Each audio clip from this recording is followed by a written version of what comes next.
কতটুকু অশ্রু গড়ালে হৃদয় জলে সিক্ত, কত প্রদীপ শিখা জ্বালালে জীবন আলোয় উদ্দীপ্ত, কত ব্যথা বুকে চাপালে তাকে বলি আমি ধৈর্য।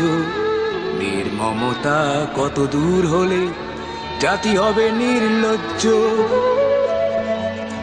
আমি চিৎকার করে কাঁদিতে চাহিয়া করিতে পারিনি চিৎকার।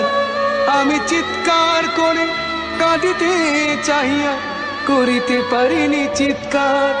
বুকের ব্যথা বুকে চাপায়ে নিজেকে দিয়েছি ধিক্কার। কতটুকু অশ্রু গড়ালে হৃদয় জলে সিক্ত, কত প্রদীপ শিখা জ্বালালে জীবন আলোয় উদ্দীপ্ত, কত ব্যথা বুকে চাপালে তাকে বলি আমি ধৈর্য। নির্মমতা কত দূর হলে জাতি হবে নির্লজ্জ।